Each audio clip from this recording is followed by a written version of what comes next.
Time is not what you think. Actually, Science, Episode 2. Chapter 1. The GPS Problem.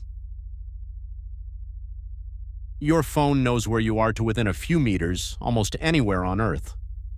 It does this through a system of 31 satellites orbiting at an altitude of about 20,000 kilometers. Each satellite broadcasts a precise timestamp. Your phone's receiver picks up signals from at least 4 satellites simultaneously and measures the time it took for each signal to arrive. Since the signals travel at the speed of light, that time difference translates directly to a distance. Triangulate 4 distances and you have a precise 3-dimensional position.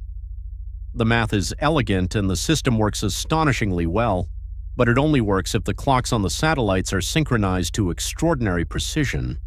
We are talking about nanoseconds, billionths of a second. At the speed of light, 1 nanosecond of timing error corresponds to a position error of about 30 centimeters. The system is designed to work at this level of precision. There is a problem.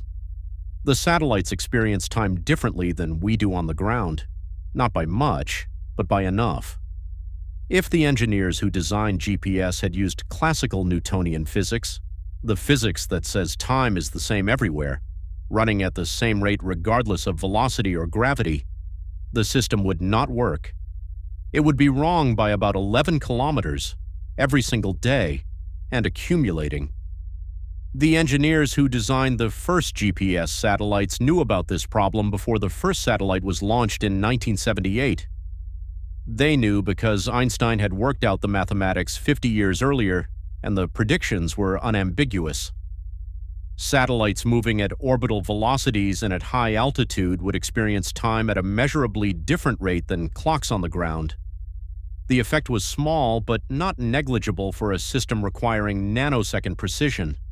They built the correction in. The satellite clocks are deliberately set to run at a slightly different rate before launch, so that once they reach orbit and experience the relativistic effects, they are synchronized with ground clocks. 2 separate corrections actually, working in opposite directions. The fact that the system works, that your phone can place you to within a few meters in real time, is a daily confirmation that Einstein's equations are correct, not approximately correct, correct to the precision that the GPS system requires. Einstein died in 1955. He never used GPS. He never owned a smartphone. His mathematics runs inside the chip that tells you where to turn. Chapter 2. 2 effects going opposite ways. There are 2 separate relativistic effects acting on GPS satellites, and they work in opposite directions. The first comes from special relativity, the theory Einstein published in 1905. Special relativity tells us that time is not absolute. Moving clocks run slower than stationary clocks. This is not an illusion or an artifact of measurement. It is a physical fact about the nature of time. A clock on a fast-moving object genuinely ticks more slowly than an identical clock at rest. The GPS satellites orbit at about 14,000 kilometers per hour relative to the ground. This is fast enough to produce a measurable time dilation effect. From the perspective of a ground observer, the satellite clocks run about 7 microseconds slow per day. 7 microseconds is not much. It is 7 millionths of a second. But at the speed of light, 7 microseconds corresponds to about 2 kilometers of position error. Per day, accumulating. This effect has been directly measured, not just inferred from GPS performance. In the 1970s, physicists flew atomic clocks on aircraft at high speed and compared them to identical clocks on the ground. The airborne clocks ran slow, exactly as special relativity predicted. The effect is real. It is not large in everyday life, but GPS requires precision that everyday life does not. The second effect comes from general relativity, the theory Einstein published in 1915. General relativity tells us that gravity warps space-time and that clocks in stronger gravitational fields run more slowly than clocks in weaker ones. This is gravitational time dilation. The closer you are to a massive object, the slower your clock runs. At the surface of the Earth, we are deep in Earth's gravitational well. The GPS satellites orbiting at 20,000 kilometers altitude are in a much weaker gravitational field. Their clocks are not slowed as much by gravity. From the perspective of a ground observer, satellite clocks run fast by about 45 microseconds per day. 45 microseconds fast minus 7 microseconds slow leaves a net effect of 38 microseconds per day with the satellites running fast. 38 microseconds per day sounds small, but at the speed of light, 38 microseconds is about 11 kilometers. Every day, without correction, your GPS position would drift by 11 kilometers per day and would be completely useless within a week. The satellite clocks are built to compensate for this. Before launch, the crystal oscillator in each satellite clock is set to tick very slightly slower than it would on the ground, specifically 4.46 parts in 10 to the 10th power slower.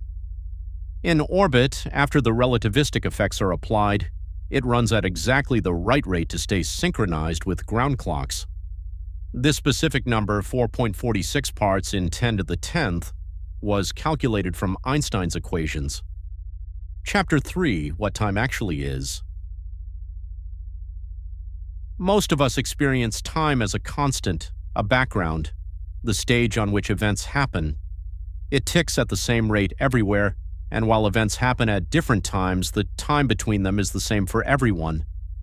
This intuition is deeply embedded in human experience. It served our ancestors perfectly well for the entire span of human evolution. It is also wrong. Einstein showed that time is not a background. It is a dimension of space-time, unified with the three spatial dimensions into a four-dimensional fabric, and like the spatial dimensions, it can curve and stretch in the presence of mass and energy. This is not a metaphor, it is a geometric description of how the universe works. The implication is that time does not pass at the same rate everywhere. It passes faster in weaker gravitational fields. It passes slower at high velocities. Two clocks that start synchronized will measure different amounts of elapsed time if one of them travels faster or experiences different gravity than the other. This is called the twin paradox in the textbooks. If one identical twin travels at high speed for a year and returns, they will be younger than their sibling who stayed home. Not metaphorically younger, genuinely, biologically, measurably younger. The difference for ordinary human travel speeds is tiny, but it is real. It is there. Astronauts living on the International Space Station experience both effects simultaneously. They are moving fast, which slows their clocks, but they are at a higher altitude than the ground, which speeds their clocks. The net effect for ISS altitude and orbital velocity is that ISS astronauts age slightly more slowly than people on the ground, by about 0.05 seconds per year. This is not a large number. An astronaut who spent 10 years on the ISS would be 50 milliseconds younger than their Earthbound counterpart. Not enough to notice, but it is measurable, and it has been measured. Scott Kelly spent nearly a year on the ISS in 2015 and 2016. His twin brother Mark Kelly remained on Earth. After Scott returned, the aging difference due to relativity was detectable at the cellular level, though many other factors dominated the comparison. The GPS system in your phone applies a relativistic correction of 38 microseconds per day. Einstein died in 1955, 70 years before you read this sentence.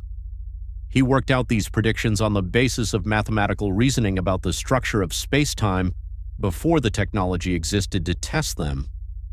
The technology has now existed for decades. The tests have been run thousands of times. He was right, precisely right. Time bends, and the universe enforces it whether you believe in it or not.